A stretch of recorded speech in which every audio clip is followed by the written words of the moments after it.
పల్నాడు జిల్లా గురజాల నియోజకవర్గం దాచేపల్లి టౌన్లోని నడుకుడి వ్యవసాయ మార్కెట్ యార్డ్ నందు నిర్వహించిన కిసాన్ మేళా కార్యక్రమంలో జిల్లా ఇన్ఛార్జి మంత్రి అలాగే రాష్ట్ర విద్యుత్ శాఖ మంత్రి గొట్టిపాటి రవికుమార్, నరసరావుపేట పార్లమెంటు సభ్యులు లావు శ్రీకృష్ణదేవరాయలు, పల్నాడు జిల్లా కలెక్టర్ పి అరుణ్ బాబు, గురజాల శాసనసభ్యులు ఎరపతినేని శ్రీనివాసరావు, తిరుపతి దేవస్థానం బోర్డు సభ్యులు Janga Krishnamurthy, director of extension ఏఎన్జిఆర్ వ్యవసాయ విశ్వవిద్యాలయం doctor G Sivanarayana, director of research ఏఎన్జిఆర్ వ్యవసాయ విశ్వవిద్యాలయం డాక్టర్ పివి సత్యనారాయణ, పల్నాడు జిల్లా వ్యవసాయ అధికారి ఎం జగ్గారావు పాల్గొన్నారు. ఈ కార్యక్రమంలో ముందుగా కిసాన్ మేళాకు విచ్చేసిన రైతుల పేర్లు నమోదు కార్యక్రమాన్ని ప్రారంభించారు. అనంతరం సాంకేతిక ప్రదర్శనలు, వ్యవసాయంలో వినియోగించే పరికరాల గురించి అధికారులు లైవ్ డెమాన్స్ట్రేషన్ ఇవ్వడం జరిగింది. ఇక వ్యవసాయ ప్రదర్శన, స్టాళ్ల సందర్శన, డిపార్ట్మెంట్ ఇన్ఫర్మేషన్ షేరింగ్లో నేతలు పాల్గొనడం జరిగింది. ఈ సందర్భంగా ప్రదర్శనలో ఏర్పాటు చేసిన ఆధునిక వ్యవసాయ పనిముట్లను, ప్రదర్శనలో భాగంగా ఆచార్య ఎన్జీ రంగా వ్యవసాయ విశ్వవిద్యాలయం వారి నూతన ఆవిష్కరణలను ఆంధ్రప్రదేశ్ వ్యవసాయ శాఖ, ఉద్యానవన శాఖ మరియు రైతు సాధికారిక సంస్థ, ఆంధ్రప్రదేశ్ ప్రభుత్వం, మత్స్యశాఖ, ఆంధ్రప్రదేశ్ రాష్ట్ర విత్తనాభివృద్ధి సంస్థ, ప్రధానమంత్రి ఫసల్ బీమా యోజన, రైతు సాధికారిక సంస్థ, ప్రజా భాగస్వామ్య ప్రకృతి వ్యవసాయ అలాగే మరియు ఐసిడిఎస్ వారి ఆధ్వర్యంలో ఏర్పాటు చేసిన స్టాల్స్ ని సందర్శించి పరిశీలించారు.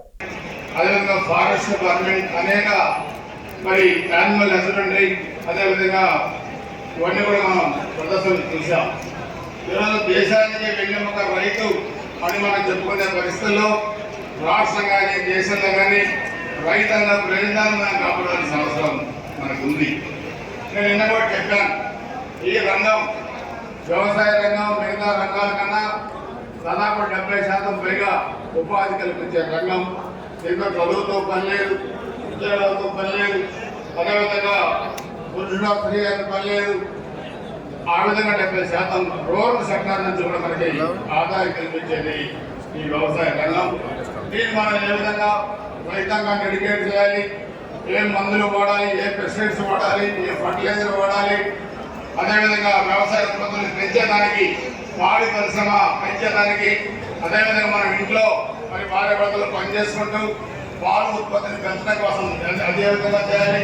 పౌల్ట్రీ డిపార్ట్మెంట్ కానీ, యానిమల్ డిపార్ట్మెంట్ కానీ, ఫిషరీస్ డిపార్ట్మెంట్ కానీ, వ్యవసాయ రంగానికి అనుసంధానమైన అన్ని డిపార్ట్మెంట్ కలయిక ఈరోజు తీసుకురావడం మొన్న రివ్యూ మీటింగ్ కూడా చెప్పాం. అదే ఎల్లుండి లేకుండా ఎల్లుండి మీటింగ్ కలెక్టర్ గారు ఆధ్వర్యంలో మీటింగ్ కూడా పెట్టడం జరిగింది.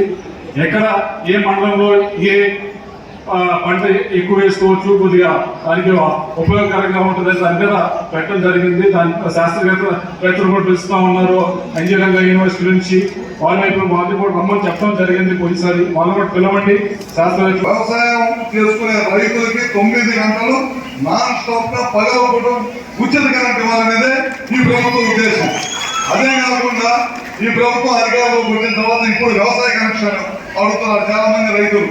మొదట నేను ఛార్జ్ తీసుకునే రోజు, మంత్రిగా తీసుకునే రోజు ముఖ్యమంత్రి గారి దృష్టికి తీసుకెళ్లి 45,000 మంది రైతులకి వ్యవసాయ కనెక్షన్లు ఇప్పించాం. మళ్ళీ మొన్న మధ్య చాలా మంది రైతులు అడుగుతున్నారు. ఇంకొక